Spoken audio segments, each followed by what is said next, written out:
السلام عليكم ورحمة الله وبركاته.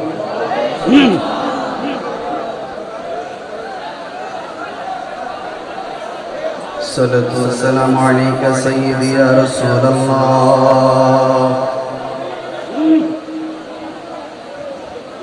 الصلاة والسلام عليك يا حبيب الله.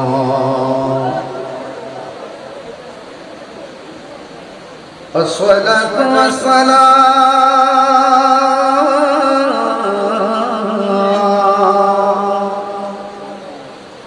عليك يا شفيع المذنبين. الصلاة والسلام عليك يا رحمة للعالمين.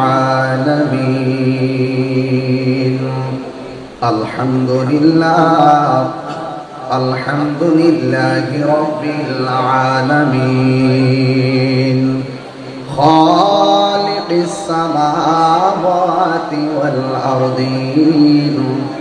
الصلاة والسلام على أشرف الأنبياء والمرسلين، وعلى آله وأصحابه وأزواجه وذريته وأهل بيته أجمعين، الذي أرسله بالحق بشيرا ونذيرا وداعيا إلى الله بإذنه وسراجا منيرا. إن الله وملائكته يصلون على النبي يا أيها الذين آمنوا صلوا عليه وسلموا تسليما. اللهم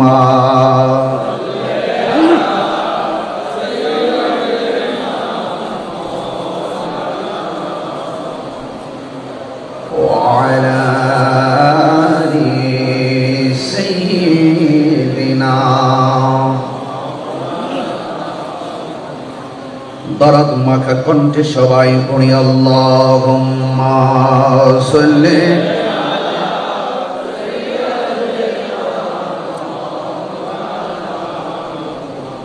ওয়া আলা আলি সাইয়্যিদিনা। तेरी नस्ल पाक में है बाचा बाचा नूर का। सुभान अल्लाह बोले ना। तू है आईने नूर तेरा सब घराना नूर का। अल्लाहुम्मा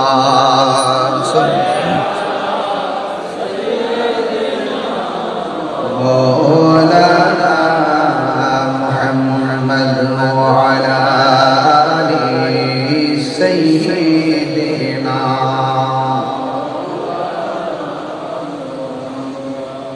মাইজভান্ডার দরবার শরীফে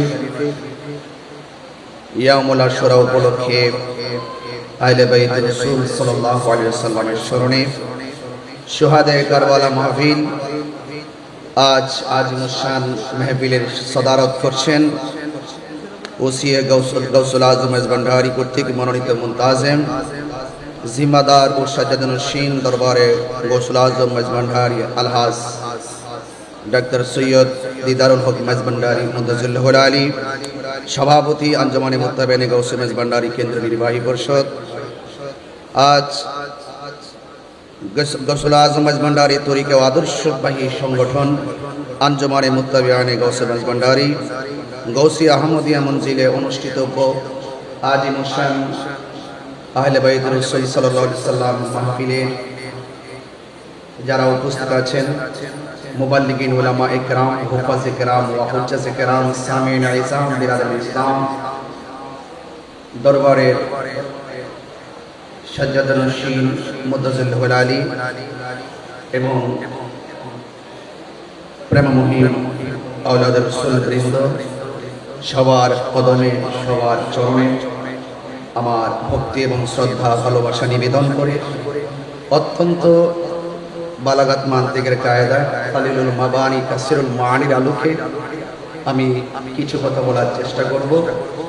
যে মহান রব্বে করিম আমাদের সকলকে হযরত কেবলার নূরানী কদম মুবারকে উপস্থিত হওয়ার তৌফিক দিয়েছেন, সেজন্য শুকরিয়া তার সকলে পড়ুন আলহামদুলিল্লাহ।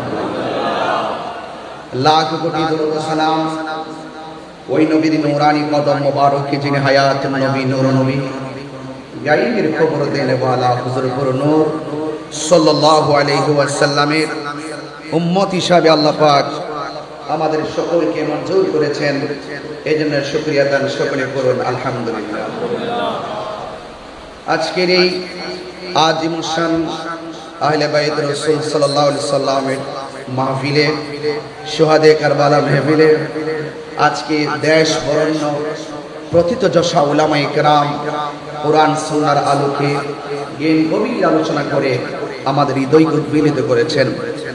আমি সংক্ষিপ্ত পরিসরে কিছু কথা বলে আপনাদের সবার কাছে দোয়া চেয়ে বিদায় আরজ করব ইনশাআল্লাহ। আজকে যে আলোচনা আপনারা শুনেছেন আহলে বাইত রাসূল সাল্লাল্লাহু আলাইহি সাল্লামের স্মরণে আজকের মাহফিল, এই স্মরণ কেবল শুধুমাত্র আজকে নয়, সৃষ্টির শুরু থেকেই যারা সৃষ্টির মূল, জোরে বলেন সুবহানাল্লাহ, যারা ঈমানের অবিচ্ছেদ্য অংশ, যাদেরকে ভালোবাসা ঈমানের অবিচ্ছেদ্য অংশ, যাদেরকে ভালো না বাসলে, যাদের প্রতি ঘৃণা রাখলে মুমিন হওয়া যায় না। উলামায়ে কেরামের জবান থেকে অনেক গুরুত্বপূর্ণ আলোচনা কিছুক্ষণ পূর্ব আপনারা শুনেছেন, অত্যন্ত তত্ত্বভিত্তিক, তত্ত্ববহুল, ঈমানের খোরাক হিসাবে অনেক প্রেক্ষাপট গিরে অনেক সুন্দর আলোচনা উপস্থাপন করেছেন। আপনারা জানেন আমি আজকে 6 দিন ধরে আপনাদের চট্টগ্রামে, ইনশাআল্লাহ আজকে আমি অত্যন্ত সৌভাগ্যবান যে যেখানে দাঁড়িয়ে আমি কথা বলছি। আসলে মূলত আজকে ওয়াজ করতে আসি নাই, আসছি দরবারের হযরত কেবলা রহমাতুল্লাহ আলাইহি একটু চরণ ধুলা আর হৃদয়কে একটু চাষ করার জন্য, আওলাদের রাসূলের নেগাহ করব এবং নজর মুবারক যদি যেই কোনো মানুষের সিনার দিকে পড়ে, সেই সিনাটা মদিনাওয়ালার প্রেমের আয়না হয়ে যায়। তো সত্যিকার অর্থে আপনাদেরকে অনেক মোবারকবাদ জানাই। এই বৃষ্টির মধ্যে আমি বাহিরে ঢোকার সময় দেখেছি অসংখ্য মানুষ বৃষ্টিতে তারা ভিজতেছেন, মনে হচ্ছে যেন এই বৃষ্টির পানিটাকে তারা তাবারুক হিসেবে গ্রহণ করতেছে। আর না হয় এভাবে মানুষ ডানে বামে সামনে পিছনে তিল ধারণের জায়গা নাই, রাস্তাঘাট ব্লক হয়ে আছে, অসংখ্য গাড়ি রোডের মধ্যে দেখে এসেছি। আসলে এখান থেকে যদি আমরা একটু দরবারের মায়ার নজর যদি আমাদের দিকে একটু পড়ে যায়, নিঃসন্দেহে আমাদের জীবন ইহকাল এবং পরকালে মঙ্গল হয়ে যাবে ইনশাআল্লাহ। তো আজকে আহলে বাইত রাসূল সাল্লাল্লাহু আলাইহি ওয়াসাল্লাম সম্পর্কে আজ নয়, যদি সারা জনমভর আলোচনা করা হয়, শেষ করা কি সম্ভব হবে? রাসূল করিম সাল্লাল্লাহু আলাইহি ওয়াসাল্লাম বলেছেন, যায়্যিনু মাজালিসাকুম বিযিকরি আলিয়্যিন। রাসূল করিম সাল্লাল্লাহু আলাইহি ওয়াসাল্লাম বলেছেন, যায়্যিনু মাজালিসাকুম বিজিক্রি আলী। রাসূল করিম সাল্লাল্লাহু আলাইহি ওয়াসাল্লাম বলেছেন, তোমরা এই মজলিসগুলোকে আমার আলীর আলোচনার দ্বারা সৌন্দর্য মণ্ডিত করো। সুবহানাল্লাহ বলেন। আন-নাজরু ইলা ওয়াজহি আলীকিন ইবাদা। রাসূল করিম সাল্লাল্লাহু আলাইহি ওয়াসাল্লাম বলেছেন, মওলা আলী কাররামাল্লাহু তাআলা ওয়াজহুল কারীমের চেহারা মুবারকের দিকে তাকানো ইবাদত। জোরে বলেন না সুবহানাল্লাহ। আরো বলা হয়েছে, রাসূল করিম সাল্লাল্লাহু আলাইহি ওয়াসাল্লাম বলেছেন, ইন্নাস সাঈদা আলাস সাঈদ কুল্লাস সাঈদ হাক্কুস সাঈদ মান আহাব্বা আলিয়ান ফি হায়াতিহি ওয়া বা'দা মাউতিহি। নিশ্চয়ই সবচাইতে সৌভাগ্যবান, সত্যিকারের সৌভাগ্যবান সেই ব্যক্তি যেই ব্যক্তি হায়দার কাররার মুশকিল কুশা শের খোদা মওলা আলী রাদিয়াল্লাহু তাআলা আনহু জীবদ্দশায় জান প্রাণ হৃদয়ে তন মন উজাড় করে প্রেম নিবেদন করেছে, এবং যিনি শরীয়তের পর্দার আড়াল হওয়ার পর কিয়ামতের আগ পর্যন্ত যারা তন মন হৃদয়কে উজাড় করে দিয়ে মওলা আলী হায়দার কাররার মুশকিল কুশাকে প্রেম নিবেদন করবে, তারাই সবচাইতে সৌভাগ্যবান ব্যক্তি।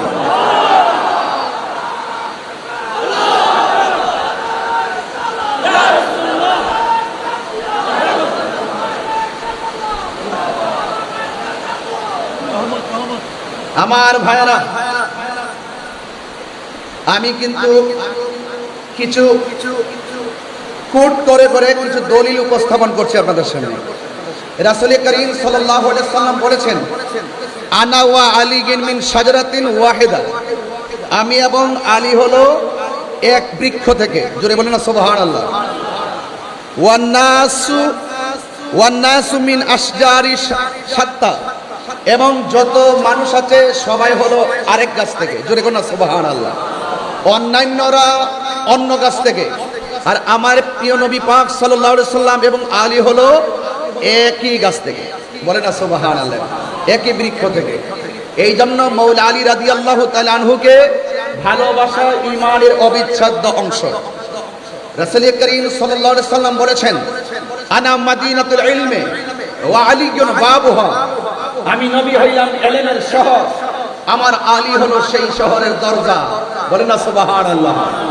আল্লাহর হাবিব সাল্লাল্লাহু আলাইহি ওয়াসাল্লাম বলেছেন, মান আহাব্বা আলিয়ান ফাকাদ আহাব্বানি ওয়া মান আহাব্বানি ফাকাদ আহাব্বাল্লাহ ওয়া মান আবগাদা আলিয়ান ফাকাদ আবগাদানি ওয়া মান আবগাদানি ফাকাদ আবগাদাল্লাহ।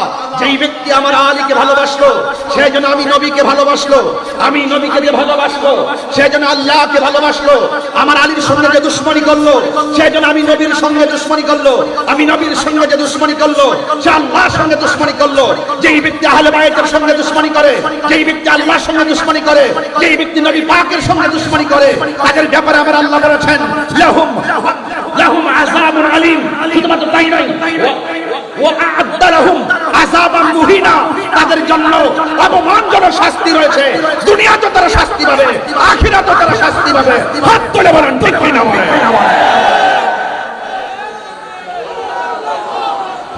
আমার বন্ধুগণ, আপনাদের কাছে খুব বেশি লম্বা ছড়া কথা বলবো না। মানাকিব আহলে বাইত রাসূল সাল্লাল্লাহু আলাইহি ওয়াসাল্লাম নিয়ে কিছু আলোচনা চলছে। আজকে আহলে বাইত রাসূল সাল্লাল্লাহু আলাইহি ওয়াসাল্লাম এর স্মরণে অত্যন্ত চমৎকার চমৎকার আলোচনাগুলো শুনছিলেন। কেন আমরা ইমামে আলী মুকাম রাদিয়াল্লাহু তাআলা আনহুকে ভালোবাসবো? এই ভালোবাসা কোনো মোল্লাদের সিদ্ধান্ত নয়। আহলে বাইতকে ভালোবাসা এটা স্বয়ং আমার রবের সিদ্ধান্ত। সুবহানাল্লাহ বলবেন না? কার সিদ্ধান্ত? রবের সিদ্ধান্ত। এই জন্য আপনাদের কাছে আমার অনুরোধ থাকবে, জানার নাম ঈমান নয়, মানার নাম হলো ঈমান।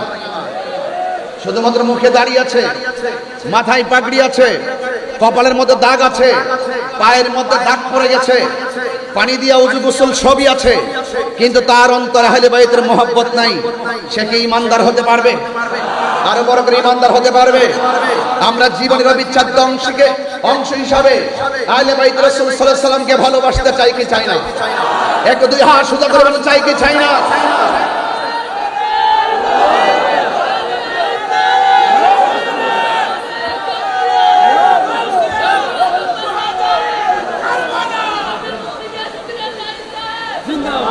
আল্লাহ রাব্বুল আলামিনের কালাম সাক্ষী দিচ্ছে। আল্লাহ পাক রব্বুল আলামিন বলছেন, কুল লা আসআলুকুম আলাইহি আজরান ইল্লাল মাওয়াদ্দাতা ফিল কুরবা। আল্লাহ পাক রব্বুল আলামিন বলেন, ও বন্ধু আপনি বলে দিন, লা আসআলুকুম আলাইহি আজরা, আমি তোমাদের কাছে কোনো বিনিময় চাই না।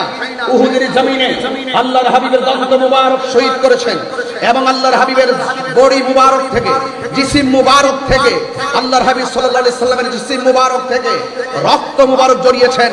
আল্লাহর হাবিব বলেছেন, এর বিনিময়ে আমি কিছু চাই না, আমি চাই শুধু ইল্লাল মাওয়াদ্দাতা ফিল কুরবা, আমি চাই শুধু আমার আহলে বায়তের মহব্বত। চিৎকার মেরে কোন সুবহানাল্লাহ। আমার ভাইরা, অনুরোধ করে বলছি, আরেকটি হাদিস কোট করছি আপনাদেরকে, আরেকটি হাদিস আপনাদের সামনে আমি পরিবেশন করে শোনাচ্ছি। রাসূল করিম সাল্লাল্লাহু আলাইহি সাল্লাম তিনি একদিন ঘর থেকে বের হলেন। ঘর থেকে বের হওয়ার পর রাসূল করিম সাল্লাল্লাহু আলাইহি সাল্লামের শরীর মুবারকের মধ্যে একটি চাদর মুবারক ছিল। ওই চাদর মুবারক পরিধান অবস্থায় যখন তিনি বের হলেন, ফাজা আল হাসান ইবনে আলী রাদিয়াল্লাহু তাআলা আনহু, রাসূল করিম সাল্লাল্লাহু আলাইহি সাল্লামের কাছে ইমামে হাসান মুজতবা রাদিয়াল্লাহু তাআলা আনহু আসলেন। আসার পরে ফাআদখালাহু, আল্লাহর হাবিব সাল্লাল্লাহু আলাইহি সাল্লাম ওই হযরতে ইমাম হাসান মুজতবা রাদিয়াল্লাহু তাআলা আনহুকে তিনি চাদরের ভিতরে ঢুকালেন। সুম্মা জা আল হুসাইন রাদিয়াল্লাহু তাআলা আনহু, এরপর অতঃপর হুসাইন রাদিয়াল্লাহু তাআলা আনহু আসলেন। ফাদাখালা মাহু, আল্লাহর হাবিব সাল্লাল্লাহু আলাইহি সাল্লাম ইমামে হুসাইন রাদিয়াল্লাহু তাআলা আনহুকে চাদরের ভিতরে ঢুকালেন। সুম্মা জাআত ফাতিমাতুজ যোহরা রাদিয়াল্লাহু তাআলা আনহা, অতঃপর জান্নাতের কোটি কোটি নারী সমাজের সরদারিনী খাতুনে জান্নাত মা ফাতিমাতুজ যোহরা রাদিয়াল্লাহু তাআলা আনহা আসলেন। ফাআদখালাহা, এরপর হযরত আমার নবী পাক সাল্লাল্লাহু আলাইহি সাল্লাম হযরত ফাতিমাতুজ যোহরা রাদিয়াল্লাহু তাআলা আনহাকে চাদরের ভিতরে ঢুকালেন। সুম্মা জাআ আলী রাদিয়াল্লাহু তাআলা, অতঃপর হযরত মাওলা আলী রাদিয়াল্লাহু তাআলা আনহু আসলেন। আসার পর ফাআদখালাহু, এরপর আল্লাহর হাবিব সাল্লাল্লাহু আলাইহি সাল্লাম হায়দারে কাররার মুশকিল কুশা শের খোদা মাওলা আলী রাদিয়াল্লাহু তাআলা আনহুকে চাদরের ভিতরে ঢুকালেন। সুম্মা কাল, এরপর আল্লাহর হাবিব সাল্লাল্লাহু আলাইহি সাল্লাম ওই কোরআনের সেই আয়াতটা তেলাওয়াত করেছেন যাদের পবিত্রতার গ্যারান্টি ওয়ারেন্টি আল্লাহ দিয়েছেন, যাদেরকে অপবিত্র বলার কোনো সুযোগ নেই। এরপর আল্লাহর হাবিব সাল্লাল্লাহু আলাইহি সাল্লাম পড়েছেন, ইন্নামা ইউরিদুল্লাহু লিইউযহিবা আনকুম রিজসা আহলাল বাইতি ওয়া ইউতাহিরাকুম তাতহীরা। চিৎকার মেরে আল্লাহু আকবার। তাহলে বোঝা গেল কোরআনের দলিল অনুযায়ী, আল্লাহর হাবিব সাল্লাল্লাহু আলাইহি সাল্লামের নূরানি জবান মুবারকের ভাষ্য অনুযায়ী আহলে বাইত রাসূল সাল্লাল্লাহু আলাইহি সাল্লামকে ভালোবাসা শুধুমাত্র দাবি নয়, এটা ঈমানের অবিচ্ছেদ্য অংশ। কথা বলেন ঠিক কিনা? এই জন্য আপনাদের খেদমতে আমার উদাত্ত আহ্বান থাকবে, এই জীবন তুচ্ছ, পদপদবি তুচ্ছ, এই দুনিয়ার ক্ষমতা তুচ্ছ, আহলে বাইত রাসূল সাল্লাল্লাহু আলাইহি সাল্লামের মহব্বত আমাদের কাছে সবার শ্রেষ্ঠ। চিৎকার মেরে বলেন ঠিক কিনা বলেন। আমার বন্ধুগণ, আল্লাহর হাবিব সাল্লাল্লাহু আলাইহি সাল্লাম তিনি কেমন ইমামে হাসান ওয়াল হুসাইন রাদিয়াল্লাহু তাআলা আনহুমাকে কেমন ভালোবাসতেন, কয়েকটা হাদিস যদি আপনাদের সামনে তেলাওয়াত করি, পরিবেশন করি, আপনারা অতি সহজে বিষয়গুলো বুঝতে পারবেন। এরপর আমি একটু গঠনমূলক আলোচনা করব ইনশাআল্লাহ। আপনাদের ধৈর্য কামনা করছি। আল্লাহর হাবিব সাল্লাল্লাহু আলাইহি ওয়াসাল্লাম বলেন, নবী পাক সাল্লাল্লাহু তাআলা আলাইহি ওয়াসাল্লামের একজন সাহাবী, যিনি আশিকে রাসূল, যিনি অনেক হাদিস রওয়ায়াত করেছেন। আল্লাহর হাবিব সাল্লাল্লাহু তাআলা আলাইহি ওয়াসাল্লাম তার প্রিয় সাহাবী আন জাবির রাদিয়াল্লাহু তাআলা আনহু থেকে বর্ণিত قال, তিনি বলেছেন, দাখালতু আলান নবী সাল্লাল্লাহু আলাইহি ওয়াসাল্লাম, আমরা একদিন নবী পাক সাল্লাল্লাহু তাআলা আলাইহি ওয়াসাল্লামের সঙ্গে উপস্থিত ছিলাম। ওয়া হুয়া ইয়ামশি আলা আরবাতিন ওয়া আলা যাহরিহিল হাসান ওয়াল হুসাইন, আমার নবী, আপনার নবী নিজের হাঁটু মুবারকটাকে মাটির মধ্যে বিছিয়ে দিলেন আর নিজের সামনের দুইটা হাত মুবারককে সামনে বিছিয়ে দিলেন। নবীর সাহাবী হযরত জাবির রাদিয়াল্লাহু তাআলা আনহু বলেন, আমরা তাকায় দেখলাম আল্লাহর হাবিব এমন সুন্দর করে হাত মুবারক দুটোকে বিছিয়ে দিলেন, হাঁটু মুবারক দুইটা বিছিয়ে দিলেন। হাঁটু মুবারকের নিচে ছোট ছোট পাথরের কণা ছিল। এই পাথরের কণার উপরে আল্লাহর হাবিব সাল্লাল্লাহু তাআলা আলাইহি ওয়াসাল্লামের হাঁটু মুবারকটা বিছিয়ে দিলেন। বিছিয়ে দেওয়ার পর ওয়া হুয়া ইয়ামশি আলা আরবাতিন ওয়া আলা যহরিহিল হাসান ওয়াল হুসাইন রাদিয়াল্লাহু তাআলা আনহুমা। নবী যখন সুন্দর করে পিঠ মুবারকটাকে বিছিয়ে দিলেন, আমার নবীজির পিঠ মুবারকের মধ্যে ইমামে হাসান ওয়াল হুসাইন রাদিয়াল্লাহু তাআলা আনহুমা উঠে বসে গেলেন। চিৎকার মেরে মহব্বতে বায়াত করে বলেন সুবহানাল্লাহ। আমার নবী আপনার নবী ওয়ায়াকুল ওয়া হুয়া ইয়াকুল, আমার নবীজি বলেন নিমাল জামালু জামালুকুমা, তোমাদের উট অর্থাৎ রাসূল করিম সাল্লাল্লাহু আলাইহি সাল্লাম কতই উত্তম। আবার আমার নবী বলতেছেন ওয়া নিমাল ইদলান আনতুমা, আর যে নবী পাকের উপরে দুইজন আরোহী উঠেছে, এই আরোহীগুলো দেখতে কতই না সুন্দর। আমার বন্ধুগণ, মুকসিরের রিওয়ায়াতকারীর মধ্যে হযরতে আবি হুরায়রা রাদিয়াল্লাহু তাআলা আনহু তিনি একজন 5374টি হাদিস যিনি বর্ণনা করেছেন। আন আবি হুরায়রা রাদিয়াল্লাহু তাআলা আনহু তিনি বলেন, খরাজা আলাইনা রাসূলুল্লাহ সাল্লাল্লাহু আলাইহি সাল্লাম, আমরা একদিন আমার নবীর সঙ্গে ঘর থেকে বের হয়েছি। ওয়া মাহু হাসান ওয়া হুসাইনুন, আমার নবীর সঙ্গে ইমামে হাসান রাদিয়াল্লাহু তাআলা আনহু ছিল, ইমামে হুসাইন রাদিয়াল্লাহু তাআলা আনহু ছিল। হাযা আলা আতিকিহি ওয়া হাযা আলা আতিকিহি, আমার নবীজির দুইটা কাঁধ মুবারকের মধ্যে, এক কাঁধ মুবারকের মধ্যে ইমামে হাসান রাদিয়াল্লাহু তাআলা আনহু বসা ছিলেন, আর এক কাঁধ মুবারকের মধ্যে ইমামে হুসাইন রাদিয়াল্লাহু তাআলা আনহু বসা ছিলেন। মহব্বতে মায়ার সুরে বলেন না সুবহানাল্লাহ। এই জন্য আমার বন্ধুগণ অনুরোধ করে বলি, যতটুকু আলোচনা শুনবেন হৃদয়ে ধারণ করবেন। মহব্বত ফটিক শরীর বাজারে কিনতে পাওয়া যায় না। আহলে বাইতের মহব্বত যদি আপনি বুঝতে চান, আহলে বাইতের রাসূল সাল্লাল্লাহু আলাইহি সাল্লামের মহব্বত যদি বুঝতে চান, তাহলে প্রেমিকের কাছে যেতে হবে। এই জন্য আমার নবী আপনার নবীর আহলে বাইতকে ভালোবাসার দরকার আছে না নাই? আমার বন্ধুগণ, আমার ভাইরা, আন ইবনে উমর রাদিয়াল্লাহু তাআলা আনহু قال, হযরত ইবনে উমর রাদিয়াল্লাহু তাআলা আনহু থেকে বর্ণিত, তিনি বলেছেন, قال রাসূলুল্লাহ সাল্লাল্লাহু তাআলা আলাইহি ওয়াসাল্লাম, আল হাসান ওয়াল হুসাইন সাইয়্যিদা শাবাবি আহলিল জান্নাহ। আমার নবী আপনার নবী বলেন, জান্নাতের কোটি কোটি যুবকদের সরদার যারা হবে, সে হলো আমার প্রাণ প্রিয়তম নাতি হৃদয়, যার নাম হলো ইমাম হাসান ওয়াল হুসাইন। চিৎকার মেরে বলেন সুবহানাল্লাহ। এই জন্য আল্লাহর হাবিব সাল্লাল্লাহু তাআলা আলাইহি ওয়াসাল্লাম আন আলী ইবনে আবি তালিব রাদিয়াল্লাহু তাআলা আনহু থেকে বর্ণিত, আন্না রাসূলুল্লাহ সাল্লাল্লাহু তাআলা আলাইহি ওয়াসাল্লাম আখাযা বিয়াদি হাসানিন ওয়া হুসাইনিন। আমার নবী আপনার নবী রাহমাতুল্লাহি আলাইহি দুইজন নাতির হাতের মধ্যে ধরলেন। ইমামে হাসান রাদিয়াল্লাহু তাআলা আনহু ইমামে হুসাইন রাদিয়াল্লাহু তাআলা আনহুর হাত মুবারকের মধ্যে ধরলেন। দুইজনের হাত মুবারকের মধ্যে ধরার পর আমার নবী আপনার নবী বলতেছেন, মান আহাব্বানি ওয়া আহাব্বা হাযাইনে, কেউ যদি আমি নবীরে ভালোবাসতে চাও, তাইলে আমার নাতি দুইজনকে তোমরা ভালোবাসবে। চিৎকার মেরে কন্যা সুবহানাল্লাহ। এরপরে শুধু তাই নয়, ওয়া আবাহুমা, তাদের বাবাকে ভালোবাসবে, ওয়া উম্মাহুমা, তাদের মাকে ভালোবাসবে। তার মানে বোঝা গেল ইমামে হাসান রাদিয়াল্লাহু তাআলা আনহুকে ভালোবাসা, ইমাম হুসাইন রাদিয়াল্লাহু তাআলা আনহুকে ভালোবাসা, মাওলা আলী রাদিয়াল্লাহু তাআলা আনহুকে ভালোবাসা, মা ফাতিমা জোহরা রাদিয়াল্লাহু তাআলা আনহুকে ভালোবাসা। এই চারজনের ভালোবাসা যার অন্তরে থাকবে, তার হচ্ছে আমার নবী পাকের ভালোবাসা পেয়ে যাবে। শুধুমাত্র তাই নয়, আমার নবী আপনার নবী বলেন, এই চারজনকে যে ভালোবাসবে, কানা মাই ফি দারাজাতি ইয়াউমাল কিয়ামা, দুইটা আঙ্গুল মোবারকে এভাবে করলেন, যারা এই আমার আহলে বাইতদের সঙ্গে ভালোবাসাবাসির খেলা খেলবে, তারা হাসরের ময়দানে জান্নাতে আমি নবীর পাশাপাশি থাকবে। আর বড় করে কোন আল্লাহু আকবার। এই জন্য আমার বন্ধুগণ, আজকে যারা এই মাহফিলের মধ্যে এসেছেন, আমি আপনাদের সামনে অনেকগুলো হাদিসের অবতারণা করেছি। যদি আমি ঘটনায় ঢুকে যাই, হাদিসগুলো আমি সিরিয়াল মতো বলতে পারবো না, তাই বলে ফেললাম। আল্লাহ রাব্বুল আলামিন কোরআন কারীমের মধ্যে বলে দিয়েছেন, এ বন্ধু আপনি বলে দেন, রাসূল বলছেন, আমি তোমাদের কাছে কিছু চাই না, আমি চাই শুধুমাত্র আমার আহলে বাইতের মহব্বত।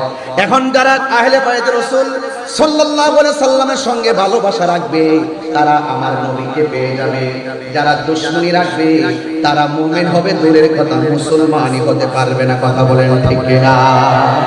কারবালার জমিনের কথা বলছিলেন সবাই। আজকে যদি কারবালার জমিনের ঘটনা কোন খ্রিস্টান ঘটাইতো মনে করে বুঝ দিতাম দাড়িওয়ালা টুপিওয়ালা মুনাফিকের গোষ্ঠী। আপনারা জবান খুলে বলেন এখনো বাংলার জমিনে সেই মুনাফিক আছে না নাই? এই আওয়াজ বিনা দাঁতহীন কণ্ঠে বলা আছে না নাই?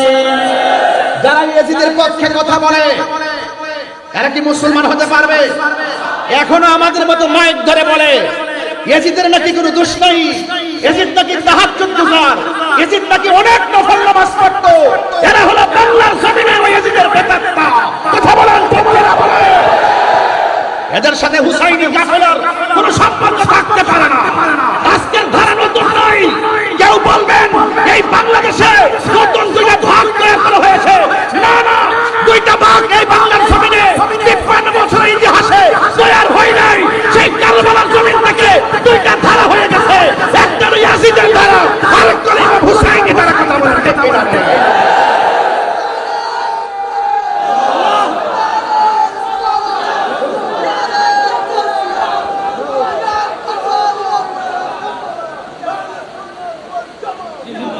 পরিষ্কার কথা হলো, কনসেপ্ট ক্লিয়ার।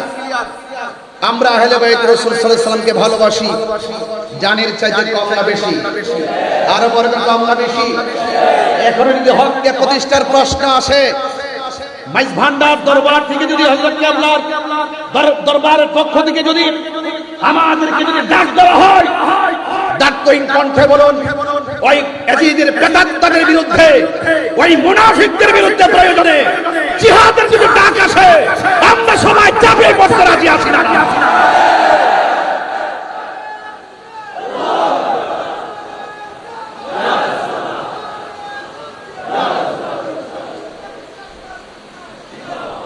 অনুরোধ করে বলবো, ইমানের দাম অনেক বেশি। আমরা সুন্নিদেরকে ডলার দিয়ে কিনা যায় না। যারা ডলারের কাছে ইমান বিক্রি করে তাদেরকে আমরা ইমানদার বলবো দূরের কথা মুসলমানই মনে করি না। কথা বলেন ঠিক কিনা বলেন? আমরা কখনো ইমান বিক্রি করি না। হকের লড়াইয়ে হককে প্রতিষ্ঠার কষ্টে আমরা আপুসহীন যোদ্ধার নাম। ইনশাআল্লাহ আমাদের হৃদয়ে ইমাম হুসাইনি চেতনা আছে না নাই? আরো বড় করে আছে না নাই? ইমাম আলী মুকাম ইমাম হুসাইন রাদিয়াল্লাহু তাআলা আনহু তিনি কারবালায় গিয়েছেন। যে আচরণ তারা করেছে, এখনো পর্যন্ত অনেকে যারা ইয়াজিদ প্রীতি আর ইয়াজিদের বন্দনা গায়, যারা ইয়াজিদকে আড়াল করতে চেষ্টা করে, তাদের সঙ্গে কি সুন্নি মুসলমানের কোনো সম্পর্ক আছে? আমাদের কোনো সম্পর্ক আছে? ইমাম হুসাইন রাদিয়াল্লাহু তাআলা আনহু তিনি কারবালায় গিয়েছেন। যাওয়ার পর কি করেছে? যেই নবীজি সৃষ্টি না হলে, যারা সৃষ্টি না হলে, যারা সৃষ্টির ওসিলা না হলে, যারা সৃষ্টির মূল না হলে ফুরাতের পানি হতো না। কথা বলেন না? তাদের জন্য পানি বন্ধ করে দিয়েছে। এটা কি মেনে নেওয়া যায়? এটা কি মেনে নেওয়া যায়? আমার ভাইরা, আমরা কখনো সেটা বরদাস্ত করতে পারবো না। আল্লাহর হাবিব সাল্লাল্লাহু আলাইহি ওয়াসাল্লামের প্রাণ প্রিয় আদরের দোলাল, যাদের প্রতি মহব্বত না রাখলে জান্নাতের আশা করা যায়? আশা করা যায়? সেই ময়দানে যাওয়ার পরে ইমাম হুসাইন রাদিয়াল্লাহু তাআলা আনহুর সামনে ওই মুনাফিকরা যারা ইমামে মুসলিম ইবনে আকিল রাদিয়াল্লাহু তাআলা আনহুর পিছনে ইক্তাদা করেছিল, এমন বহুত লোক বায়াত পরিত্যাগ করে ইমামে হুসাইন রাদিয়াল্লাহু তাআলা আনহুর বিরুদ্ধে তলোয়ার ধরেছিল। নাউজুবিল্লাহ বলেন না কেন? শহর বানু বলছিলেন ওরা তো আমাদেরকে ফুলের মালা দেওয়ার কথা, ওরা 1200 চিঠি, এত সুনাম, এত প্রশংসা, এত প্রস্তাব, এমন লিখতে এমন লেখা লিখছেন, যদি আপনি না আসেন, আপনার কাছে বায়াত গ্রহণ না করে যদি আমরা মারা যাই, হাসরের মাঠে আল্লাহর আদালতে আপনাদের বিরুদ্ধে নালিশ করব। চিঠির ভাষাগুলো ছিল এত সুন্দর, এত সুন্দর ভাষা, তারা এত সুন্দর ভাষা উচ্চারণ করে লেখার পরও যাওয়ার পরে তারা যে আচরণ করেছে, এই আচরণ কি মেনে নেওয়া যায়? আরো বড় করে মেনে নেওয়া যায়? তারা সুন্দর করে এমন একটা প্রসেসিং করে তলোয়ার নিয়ে সামনে এসেছে, যেমন ইমামে হুসাইন রাদিয়াল্লাহু তাআলা আনহুর শাহজাদা বড় সন্তান, তিনি বলেছেন, বাবা ওরা আমাদেরকে ফুলের মালা দেওয়ার কথা, ওরা যেহেতু নবীর আওলাদের সঙ্গে দ্বিচারিতা করেছে, মুনাফিকি করেছে, ওয়াদার খেলাফ করেছে, তাদের মুখের ভাষা যতই সুন্দর ছিল, তাদের ভিতর বড় খারাপ, তাদের হাতের লেখা যতই সুন্দর ছিল, তাদের তলোয়ারের ব্যবহার খারাপ। এই জন্য কি করতে হবে? তাদের সঙ্গে লড়াই করতে হবে। ইমাম হুসাইন রাদিয়াল্লাহু তাআলা আনহু তিনি ওই ময়দানে সন্তানকে কি বলেছেন? এখান থেকে আজকে আমার আলোচনাটা শুরু। যতটুকু হযরত কেবলা আমাকে দয়া করেন ততটুকু পর্যন্ত আমি সামনে বাড়তে পারবো, এতটুকু বলেন। আন আলী ইবনে আবি তালিব রাদিয়াল্লাহু তাআলা আন্না রাসূলুল্লাহি সাল্লাল্লাহু তাআলা আলাইহি ওয়াসাল্লাম আন আলী ইবনে আবি তালিব রাদিয়াল্লাহু তাআলা আনহু قال আল হাসানু আশবাহু বিরাসূলিল্লাহি সাল্লাল্লাহু আলাইহি ওয়াসাল্লাম। হযরতে আলী রাদিয়াল্লাহু তাআলা আনহু বলেন, আমার সন্তান হযরতে হাসান, তার শারীরিক স্ট্রাকচারটা এমন ছিল, মা বাইনা সদরি ইলার রাসি, তার বুক মুবারক থেকে মাথার তালু পর্যন্ত যেই অংশটা ছিল, এই অংশটা ডাইরেক্ট ছিল আমার নবীর মতো। হুজুররা এখানে আছেন, আমি শুধুমাত্র পড়ে যাচ্ছি। এরপরে বলছেন, ওয়াল হুসাইনু আশবাহু বিন নবী সাল্লাল্লাহু আলাইহি সাল্লাম মা কানা আসফালা মিন যালিকা। ইমাম হুসাইন রাদিয়াল্লাহু তাআলা আনহুর বুক থেকে, নাভি মূল থেকে নিচের যে অংশটা ছিল, এই অংশটা ছিল ডাইরেক্টলি আমার নবীর মতো। বড় করে বলেন না সুবহানাল্লাহ। ইমাম আলী আকবর যখন বললেন, বাবা আপনি মাঠে যাওয়ার আগে আমি আপনার আগে যাব, তখন ইমাম হুসাইন রাদিয়াল্লাহু তাআলা আনহু তিনি বললেন, হে আলী আকবর, তুমি যদি যাও, আমার তোমার চাচার স্ট্রাকচার ইমামে হাসান মুজতবা রাদিয়াল্লাহু তাআলা আনহুর বুক থেকে মাথার তালু পর্যন্ত যেই অংশটা, সেই অংশটা ছিল আমার নবীর মতন। এবং নাভিমূল থেকে নিচের যে অংশটা, এটা ছিল আমি তোমার বাবা ছিল, বাবার যে স্ট্রাকচারটা, এটা ছিল আমার নানার মতন। এখন আল্লাহ পাক তোমার মাঝে এমন একটা নিয়ামত দিয়েছে, তোমার কণ্ঠটা শুনতে ডাইরেক্ট আমার নানার মতো। তুমি যদি চলে যাও, তাহলে কে আমাকে এত সুন্দর ডাক দিয়ে নানার ডাকের স্বাদ মিঠাবো? কিন্তু মনে রাখবেন, হকের প্রশ্নে কেউ ঘরে বসে থাকে নাই। আহলে বাইত রাসূল সাল্লাল্লাহু আলাইহি সাল্লাম হককে প্রতিষ্ঠার লক্ষ্যে তিনি রক্ত মুবারক ঢেলেছেন, জীবন মুবারক দিয়েছেন। এই জন্য আমাদের সবার করণীয়, আমাদেরকে জীবন দিতে হবে। আমরা জীবন দিতে চাই কি চাই না? আর বড় কেমন চাই কি চাই না? গভীর মনোযোগ। আমি ইমামে আলী আকবর রাদিয়াল্লাহু তাআলা আনহু বলেন, বাবা আমি চলে যাব যুদ্ধের ময়দানে। ইমামে হুসাইন রাদিয়াল্লাহু তাআলা আনহু বলেন, বাবা রে, তোমার কণ্ঠটা শুনতে ডাইরেক্টলি আমার নানার মতো। তুমি যদি চলে যাও, কে আমাকে ডাক দিয়ে সেই ডাকের স্বাদ মিটাবে? ইমামে হুসাইন রাদিয়াল্লাহু তাআলার কোন সন্তান ইমাম আলী আকবর রাদিয়াল্লাহু তাআলা আনহু ডাক দিয়ে বলেন, হে বাবা, বিয়াদবরা হককে দাফন করার জন্য তলোয়ার নিয়ে এসেছে। আমরা যদি তলোয়ারের মোকাবেলা যদি জীবন দিয়ে না করি, তাইলে আপনার নানা জান মদিনাতুল মুনাওয়ারা থেকে খুশি হবেন না, বেজার হবেন। ইমামে হুসাইন রাদিয়াল্লাহু তাআলা আনহু যখন সন্তানের পক্ষ থেকে প্রশ্নের অবতারণা শুনলেন, তিনি বললেন বেজার হবে। ইমামে আলী আকবর রাদিয়াল্লাহু তাআলা আনহু ডাক দিয়ে বলেন, বাবা তাইলে আপনি আমাকে আর না করবেন না, আমি আপনাকে ডাক দিয়ে জিহাদের ময়দানে যাব, সেখান থেকে আবার এসে আপনাকে আমি প্রাণ ভরে ডাকবো। হাতের মধ্যে তলোয়ার নিলেন, তলোয়ার নিয়ে তিনি যুদ্ধের ময়দানে চলে গেলেন। যুদ্ধের ময়দানে যাওয়ার পরে ওই পাপিষ্ট নরদাম ইয়াজিদের অনুসারীরা, ওই বিয়াদবরা এমন ভাবে ডানে বামে সামনে পিছনে আক্রমণ শুরু করলো। আপনারা জবান খুলে বলেন, ইমামে আলী আকবর রাদিয়াল্লাহু তাআলা আনহু গায়ের মধ্যে কি গায়ের সোনা বেলায়েতের জোর? আর জবান খুলে বলেন কিসের জোর? আল বেলায়েত জিল্লুন নবুওয়াত, বেলায়েত হলো নবুয়তের ছায়া মোবারক। এ বন্ধু, এমন ভাবে তিনি যুদ্ধ শুরু করলেন। ডানে আসলেও পারে না, বামে আসলেও একদম পারে না, সামনে আসলেও পারে না। মনে রাখবেন, যুদ্ধে জয়ী হওয়ার জন্য সংখ্যা কোনো ব্যাপার না। যুদ্ধের জয় পরাজয় আর যুদ্ধের জয় পরাজয়ের মধ্যে সংখ্যা কোনো ব্যাপার না। যুদ্ধের জয় পরাজয় নির্ভর করে একমাত্র আল্লাহর উপরে অবিচল আস্থার মাধ্যমে। কথা বলেন ঠিক না? ইমামে আলী আকবর রাদিয়াল্লাহু তাআলা আনহু এমন ভাবে যুদ্ধ শুরু করলো, ডানে বামে সামনে পিছনে এমন ভাবে আক্রমণ করলো। অনেকে যারা ইয়েজিদের পক্ষে কথা বলে, আমার তো মনে চায় ওই সমস্ত মৌলবীদেরকে স্যান্ডেল দিয়া পিটাইতে। কথা বলেন ঠিক কিনা? হাইরে, ওরা এমন ভাবে আক্রমণ শুরু করলো, ডানে বামে পিছনে এমন ভাবে নবীর আহলে বাইতকে মারার জন্য। হাইরে, তোরা কেমন মুসলমান, তোরা কেমন করে নবীর আওলাদের দিকে তীর নিয়ে আগালি? পাপিষ্ঠ নরদমের গোষ্ঠী, শুন শুন। ইমামে আলী আকবর রাদিয়াল্লাহু তাআলা আনহু এমন ভাবে যুদ্ধ শুরু করলেন, কিন্তু বিয়াদবরা সিদ্ধান্ত নিল, ডানে গেলেও যেহেতু পারি না, বামে গেলেও যেহেতু পারি না, সামনে গেলে যেহেতু পারি না, পিছনে গেলেও যেহেতু পারি না, তাইলে কি করতে হবে? সবাই সমানভাবে আক্রমণ করতে হবে। আর একটা বিয়াদবে মনে মনে ভাবতেছেন, ইমাম আলী আকবর রাদিয়াল্লাহু তাআলা আনহুর কণ্ঠটা যেহেতু নবীর মতো শোনা যায়, ওই কণ্ঠের মধ্যে একটা আঘাত করবে। চিৎকার মেরে বলে না নাউজুবিল্লাহ। এই কণ্ঠের ভিতরে আঘাত করার জন্য একটা বিয়াদব সামনে এগোচ্ছে। আর এসে কি করলো শুনেন, কণ্ঠ মুবারক বরাবর এমন ভাবে একটা তীর মেরে দিয়েছে। হঠাৎ করে বাবার কথা মনে হয়ে গেছে। আমি না আমার বাবারে ডাক দিলে আমার বাবা বড় শান্তি পায়। আমি নাকি ডাক দিলে আমার বাবা তার নানাজির ডাকের স্বাদ খুঁজে পাই।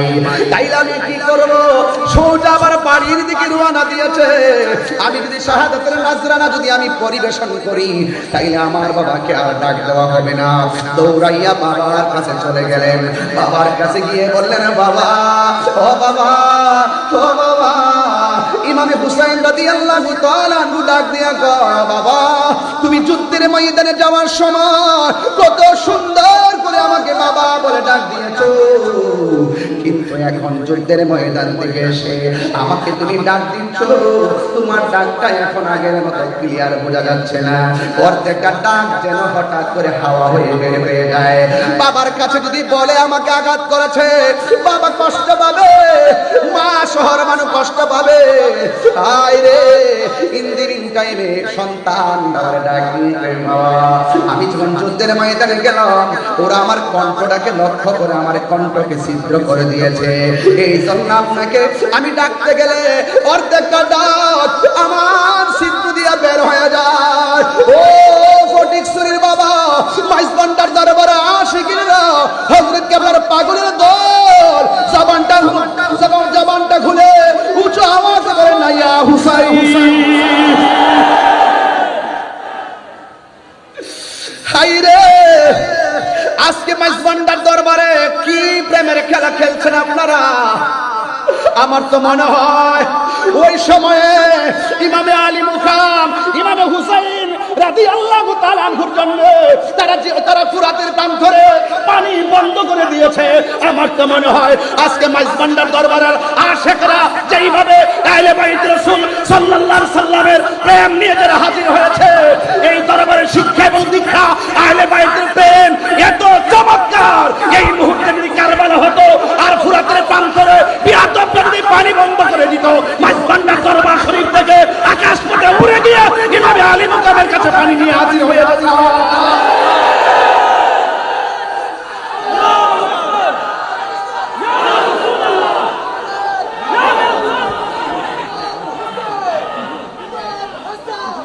আল্লাহু আকবার বলেন। কেন বলছি? আপনারা দেখেন, গাজায় যখন আক্রমণ করলো ইসরায়েলের আগ্রাসনের বিরুদ্ধে আমরা 26 তারিখে ঢাকার ঐতিহাসিক প্রান্তরে জেগে উঠেছি। এই 26 কে হৃদয় ধারণ করে একের পর এক 26 হবে। কথা বলেন ঠিক কিনা বলেন? মাইজবান্ডার দরবার থেকে যদি ডাক আসে, বাংলাদেশের যে কোনো প্রান্তরে টেকনাফ থেকে তেতুলিয়া পর্যন্ত আমরা সবাই থাকতে চাই না বলেন? দেখেন ইসরায়েলের আগ্রাসনের বিরুদ্ধে আমরা রাজপথে শত বাধাকে উপেক্ষা করে গিয়েছি। বাংলাদেশ থেকে অনেক খাবার সেই গাজার মুসলমানদের ঘরে পৌঁছে দেওয়া হয়েছে। এর দ্বারা প্রমাণ হয় এই মুহূর্তে যদি ইমাম আলী মুকাম রাদিয়াল্লাহু তাআলার বিরুদ্ধে ওই মুনাফিকরা যেইভাবে তলোয়ার ধরেছেন, এইভাবে যদি আমরা যদি সেই মাঠে থাকতাম, শোনেন, সেই তীর আসগরের পেটে লাগার আগে, গলায় লাগার আগে আমাদের মেজবান্ডার দরবারের পাগলগুলো তাদের গলাটা বিছিয়ে দিত।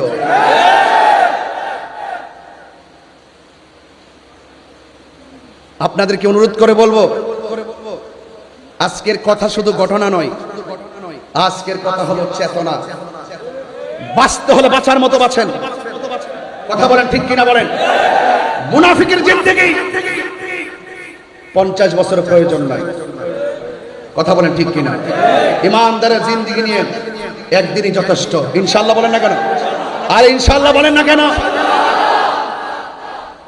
ডাক দিয়া বলে, বাবা, ওরা আমাকে এমন ভাবে গলার মধ্যে আঘাত করেছে, আমি আপনাকে বাবাটা পরিপূর্ণ ডাকতে পারি না। এবার বাবা বিচলিত হয় না, কারণ নবীর আহলে বাইত আমার নবী পাকের আদর্শ বাস্তবায়ন করার জন্য এবং তার নানা জানের কোটি কোটি উম্মতকে নাজাতের উসিলা করার জন্য নিজের রক্ত মোবারক ধুলো বালু কামাই প্রাণ করে শুকনা মরুভূমির বালির মধ্যে শুকনা বালুতে রক্ত মোবারক দিয়ে ভিজিয়ে নানা জানের কোটি কোটি উম্মতকে জান্নাতে নেওয়ার উসিলা করেছেন। কথা বলেন ঠিক না? এ ভাইরা আমার, ইমামে আলী আকবর রাদিয়াল্লাহু তাআলা আনহু বলেন, বাবা, ও বাবা গো, আপনার কাছে কোনোদিন আমি কিচ্ছু চাই না, মেহেরবানি করে আমাকে একটু পানি দেন। কিন্তু কেমন খবর দেখেন রে বাবা, মস্কের ভিতরে পানি নাই, ফোরাতের প্রান্তরে পানি আছে, কিন্তু পানি আনতে দেয় না, বন্ধ করে রেখেছে। কূপের মধ্যে পানি নাই যে পানি পান করাবে। অনেক মানুষ বলে পানি নাই, পানি পান করাইতে পারি না, কিন্তু এই কথাটা আমি কিছুক্ষণের জন্য আড়াল করতে চাই। পানি নাই মানে আনতে পারে না মানে কিসের বন্ধ? খাজা গরিবে নামাজ যদি আনা সাগরে পানি লুটার ভিতরে আনতে পারে, তাইলে কোটি কোটি গুণ পাওয়ার হলো আমার মাওলা হুসাইন। কথা বলেন ঠিক কিনা? আমি আগে বলেছি, এই রক্ত মুবারকটা ঢেলে দেওয়ার মূল কারণ কোটি কোটি নবীর পাগলকে জান্নাতে নেওয়ার জন্য। কথা বলেন ঠিক কিনা? সব কথা তো বলতে পারবো না, এত গভীরও তো যাইতে পারি না, বুঝার জন্য বলছি। ডাক দিয়ে বলে, বাবা আমাকে পানি দেন। হুসাইন রাদিয়াল্লাহু তাআলা বলে, আমি কেমন বাবা, মস্কের ভিতরে পানি নাই, কূপের মধ্যে পানি নাই, ফোরাতের প্রান্তরে পানি ঢেউ খেলে, কিন্তু আমি পানি আনতে তারা আমার দেয় না। ও বাবা, তুমি আমার কাছে পানি চাইছো, ঠিক আছে, তুমি লম্বা হয়ে মাটির মধ্যে শুয়ে যাও। লম্বা হয়ে সন্তান অধীর আশা নিয়ে শুয়ে গেলেন। ভাই, তোমার জবানটার একটু হা করো। এবার জবানটার হা করছেন। ইমামে আলী আকবর রাদিয়াল্লাহু তাআলা আনহু বলেন, আমি মনে করেছি আমার বাবা আমার মুখের মধ্যে ফোরাতের পানি ঢেলে দিবেন, হয়তো বা মস্কের পানি দিবেন, না হয় কূপের ভিতর থেকে পানি এনে দিবেন। আমি তাকে দেখলাম বাবা আমার ডাক দিয়া কয়, আলী আকবর, তুমি আমার কাছে পানি চাইছো, একটু মুখটা হা করো। যেই মাত্র মুখটা হা করলেন, ওই মুহূর্তে ইমামে আলী আকবর রাদিয়াল্লাহু তাআলা আনহু বলেন, বাবা আমারে পানি দেওয়ার কথা বলে নিজের শুকনা জিহ্বাটা, নিজের শুকনা জিহ্বা মুবারকটা আমি আলী আকবরের মুখের ভিতরে ঢুকাইয়া দিল। আমি কি, আমার জিহ্বা তো শুকনা, আমি তাকায়া দেখতেছি আমার বাবার জিহ্বাটা আরো বেশি শুকায়া রইছে। এবার ডাক দিয়া কয়, বাবা আমার বাবা আছে বলে আপনার কাছে পানি চাইলাম।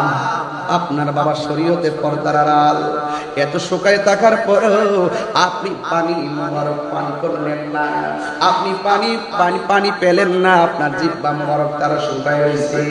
ও বাবা, আর পানি লাগবে না, আমার জন্য আল্লাহর শাহাদাতের নজরানা আমার জন্য অপেক্ষা করতেছে। এ নাই নাই, ইমাম আলী আকবর রাদিয়াল্লাহু তাআলা আনহু নাই, শহর বানো ডাক দিয়ে কে আব্বা। ইমাম আব্বাস রাদিয়াল্লাহু তাআলা আনহুর হাতের মধ্যে একটা থলি ধরায়া দেওয়া হলো। ছোট্ট বাচ্চা আলী আসগর কাঁদে, ঘরের মধ্যে মহিলারা পানি পান করতেছে না, একটু ফুরাতের প্রান্তরে যান, যাইয়া একটু পানি নিয়ে আসেন। এবার থলি নিয়া মাঠের মধ্যে পানি আনতে গেল। এই ইবনে জিয়াদের গোষ্ঠীরা কত নাফরমান, তারা আসার সুযোগ দিল কিন্তু যাওয়ার সুযোগটা দেয় না। কি করলো জানেন? ওই ফুরাতের পানি সুন্দর করে থলির মধ্যে নিতেছেন, আর পানির মধ্যে তাকায় দেখতেছেন আলী আকবরের চেহারা পানিতে ভাসে। একেবারে সুন্দর করে পানিটা নিলেন, একটু আগে পান করবেন, পান করতে যাইয়া দেখেন ওই পানির মধ্যে হাতের কুশের মধ্যে আলী আকবরের চেহারা ভাসে। নিজে পানিটা পান করে নাই, পান না কইরা ওই ঘরের মানুষের জন্য ফুরাতের পানিটা যখন এই থলির মধ্যে নিলেন, এবার বিয়াদবরা তারে ধরলেন, কই যত এসি করো না কেন এই পানি নিয়ে তাবুতে যাওয়ার সুযোগ দেওয়া হবে না, এবারে পানি নিয়ে যাওয়ার সুযোগ দেওয়া হবে না। ইনদিনের টাইমে ইমাম আব্বাস রাদিয়াল্লাহু তাআলা আনহু বলেন, আমাকে তোমরা মেরে ফেলো, আমার কোনো আপত্তি নাই, আমি ওয়াদা করেছি পানি নিয়ে যাব, একটু পানিটা পৌঁছাইয়া দেওয়ার সুযোগ দাও। ডাক দিয়া বলেন, না, সুযোগ দেওয়া যাবে না। ও বন্ধুরে, ও মাইজ ভান্ডার দরবারের বাবা, এবার তারা আক্রমণ করলো। আক্রমণ করতে করতে করতে করতে তার ওই থলির বরাবর একটা তীর দিয়ে আঘাত করলো। থলির পানিটা আস্তে আস্তে করে, যে পানি দিয়া নবীর আওলাদের কলিজা ভিজে নাই, সেই পানি ফোরাতের প্রান্তরের দুধু বালুকাময় প্রান্তর ভিজে গেল। ওই নাফরমানের গোষ্ঠী পানি পান করতে দেয় না, এমন ভাবে আঘাত করলো তার ডান হাতটা কেটে ফেললো। এবার তিনি ব্যাগটা বাম হাতের মধ্যে নিলেন, বাম হাতটা কেটে ফেললো। এবার তাহার দিয়ে সুন্দর করে কামড় দিয়ে ধরলেন। এই বিয়াদবরা কি করলো? ইনদিন টাইমে তার সিনা মুবারকের বরাবর আঘাত করলো। এইভাবে আঘাত করার পর নাই নাই, ইমাম আব্বাস নাই। হঠাৎ করে একটা সন্তান যার নাম হলো ওয়াহাব কালবি, ওই ওয়াহাব কালবি তার মা দুঃখিনীকে ডাক দিয়া বলে, ও মা, ইমামে আলী মুকাম ইমামে হুসাইন রাদিয়াল্লাহু তাআলা আনহুর সঙ্গীরা যারা এসেছিলাম সবাই একে একে শহীদ হয়ে যাচ্ছে, আমার একটু বিদায় দেন। এই কথা আমি বিগত পরশু দিনে বলেছি, আবারও বলে দিয়ে যায়। ও আপুরে, ইনদিনের টাইমে ইমামে হুসাইন রাদিয়াল্লাহু তাআলা আনহু এই যুদ্ধের ময়দানে তিনি প্রস্তুতি নেবেন। আর ওয়াহাব কালবি মাকে ডাক দিয়া বলে, ও মা, আমি কি করব? মা ডাক দিয়া বলে, এ ওয়াহাব কালবি, আমি তোমার কি হই? ওয়াহাব কালবি বলে, মা হই। আল্লাহু আকবার কেন? মা হই, তাহলে ঠিক আছে, আমি তোমার মা। তোমাকে আমি একটা কথা বলি, তুমি হাতের মধ্যে তলোয়ারটা নিয়ে যুদ্ধের ময়দানে যাইবা। ইমামে আলী মুকাম ইমামে হুসাইন রাদিয়াল্লাহু তাআলা আনহুর যুদ্ধের ময়দানে যাওয়ার আগে তুমি যুদ্ধের ময়দানে যাইবা। কিন্তু আমি মা তোমাকে একটা কসম দিতে চাই। তাই মা বলে দেন না। মা ডাক দিয়া বলে, ও ওয়াহাব কালবি, শুনো শুনো, যুদ্ধের ময়দানে তুমি যাইবা, বিয়াদবদের সঙ্গে মুনাফিকদের সঙ্গে অস্ত্র নিয়ে সামনে বাড়বা। এরা যতই তোমাকে তাড়া করুক না কেন, এরা যতই তোমাকে ধাও দেখ না কেন, খবরদার একটা কদম পিছনে দেওয়া যাবে না। তুমি যদি একটা কদম পিছে দাও, তাহলে বাইতে রাসূল সাল্লাল্লাহু আলাইহি সাল্লামের জন্য সামনে যাওয়া যায়, সাহস নিয়ে সামনে যাওয়া যায়, ভয় নিয়ে পিছু হটা যায় না। তুমি সামনে যাইবা, একটা কদম তুমি পিছনে দিবা না। একটা কদম যদি তুমি পিছনে দাও, তাইলে আমি মা দুঃখিনীর দুধের দাবি ছাড়ব না। চিৎকার মেরে কি আল্লাহু আকবার বলা যাবে না? এমন কসম দিয়ে বলার পর ওই মুহূর্তে ওয়াহাব কালবি হাতের মধ্যে তলোয়ারটা নিয়ে তিনি সোজা চলে গেলেন কারবালায়। যুদ্ধ করতেছেন বিয়াদবরা সবাই মিলে এমন ভাবে একটা তাড়া করলো, ওয়াহাব কালবি রাদিয়াল্লাহু তাআলা একটু পিছনে যাওয়ার জন্য চেষ্টা করছিলেন। হঠাৎ করে মার কসমের কথাটা মনে হয়ে গেছে। মা যখন কসম দিল, ওই কসমের কথা যখন স্মরণ হয়ে গেছে, ইমাম আলী আকবর একটা কদম ইমাম ওয়াহাব কালবি একটা কদম আর পিছনে দেয় নাই, সামনে অগ্রসর হলো। হাজার হাজার মানুষের সামনে একা কি করবে? বিয়াদবরা এমন জোরে তার গলার মধ্যে আঘাত করলো, দেহ থেকে কল্লাটা কেটে জমিনের মধ্যে ফেলে দিল। যেই মাত্র জমিনের মধ্যে ফেলে দিল, যেমন করে আমি টিস্যুটাকে ধরলাম, এমন ভাবে বিয়াদবরা ইমাম হযরতে ওয়াহাব কালবির মাথার চুলের মধ্যে এমন ভাবে ধইরা এই কল্লা মুবারকটাকে তার মায়ের কাছে নিয়ে গেল। ডাক দিয়া বলে, তুমি কেমন মা? একমাত্র সন্তানকে দুধের কসম দিয়া রণাঙ্গনে মায়ের খাওয়ায় শেষ করলা, ধরো ধরো তোমার সন্তানটা তোমার হাতে রাখো। এবার মা দুঃখিনী কাটা কল্লা দেখে কান্নার কথা, কিন্তু মা দুঃখিনী একটু চোখের পানি ফেলে নাই, বরং মুচকি মুচকি হাসতেছে। আপনার মা যদি আপনার কাটা কল্লা দেখে হাসবে না কাঁদবে? এ যুবক, ওই ওয়াহাব কালবি রাদিয়াল্লাহু তাআলা আম্মা জান কাটা কল্লা দেখে তিনি হাসতে শুরু করলেন। এবার ওরা ডাক দিয়া বলে, এ ওয়াহাব কালবির মা, সন্তানের কাটা কল্লা দেখে কেন তুমি হাসতেছো? এবার ডাক দিয়া বলে, আমি হাসবো না, দি কাঁদবো নি। আমার সন্তানকে আমি যুদ্ধের ময়দানে পাঠাইছি, আহলে বাইত রাসূল সাল্লাল্লাহু আলাইহি সাল্লামের পক্ষে যুদ্ধের মাঠে আমার সন্তান কল্লা দিয়েছে। একটু আগে ছিলাম আমি ওয়াহাব কালবির মা, কল্লা কাটার পরে আমাকে আমার আল্লাহ শহীদের মা বইলা ডাক দিবে। আরো বড় করে বলে না আল্লাহু আকবার। আমাকে আমার মা, আমাকে আমার রব আমাকে শহীদের মা বলে ডাক দিবে, আমি কাঁদবো কেন? তোমরা আমার সন্তানের কল্লাটা আমার হাতে দিয়েছো, আমি তাকে দেখলাম আমার সন্তানের ঠোঁট দুইটা নড়াচড়া করতেছে। আপনারা জবান খুলে বলেন, আল্লাহর পথে যারা জীবন দেয় ওরা কি মরা নাকি জিন্দা? আরো বড় করে বলেন, মরা নাকি জিন্দা? ওয়ালা তাহসাবান্নাল্লাযীনা কুতিলু ফি সাবিলিল্লাহি আমওয়াতান ফাআহইয়া ওয়ালা তাহসাবান্নাল্লাযীনা কুতিলু ফি সাবিলিল্লাহি আমওয়াতা বাল আহইয়াউন ইনদা রাব্বিহিম ইউরযাকুন। আল্লাহর পথে যারা জীবন দেয়, আওয়াজ করে বলুন, আল্লাহর পথে যারা জীবন দেয় ওরা কি মরা না জিন্দা? এটা কার কথা? আর জবান খুলে বলেন কার কথা? এরা শুধুমাত্র জিন্দা নয়, বাল আহইয়াউন ইনদা রাব্বিহিম ইউরযাকুন। এরা শুধুমাত্র জিন্দা নয়, এরা আল্লাহর পক্ষ থেকে জান্নাতি খাবার খাইতেছে। কথা বলেন ঠিক কিনা? আল্লাহু আকবার বলবেন না? এখনো হুসাইন জিন্দা আছে না? ইয়েজিদের কবর কোথায় আছে? খুঁজে পাওয়া গেছে? আরে খুঁজে পাওয়া গেছে। ইয়েজিদের নাম কি সেই দিনের পর থেকে আজ পর্যন্ত কেউ কি কোনো সন্তানের নাম ইয়েজিদ রেখেছে? এর মানে কি হলো? ইয়েজিদের ইতিহাস নিকৃষ্ট ইতিহাস, ফেরাউনের ইতিহাস নিকৃষ্ট ইতিহাস, নমরুদের ইতিহাস নিকৃষ্ট ইতিহাস, আবু জাহেলের ইতিহাস নিকৃষ্ট ইতিহাস, আবু লাহাবের ইতিহাস নিকৃষ্ট ইতিহাস, ইমামে আলী মুকামের ইতিহাস, প্রেমের ইতিহাস, প্রেমের ইতিহাস, প্রেমের ইতিহাস। ঠিক না বলে?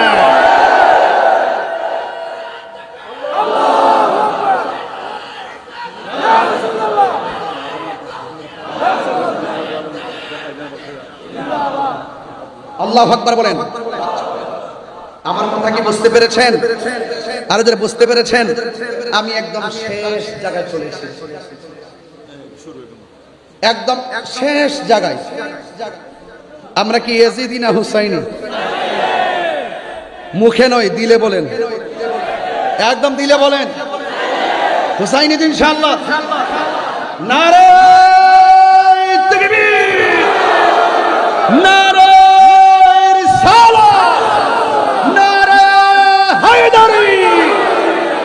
মাঝভান্ডার দরবার শরীফ। মারহাবা বলেন, আলহামদুলিল্লাহ বলেন। কিছু কালামের অনুরোধ আসছে, আমি কিছু পারি, কিছু আমার জানা নেই, তারপরও আওলাদ পাক শানে গৌসুল আজম মাঝভান্ডারী ইনশাআল্লাহ বলবো।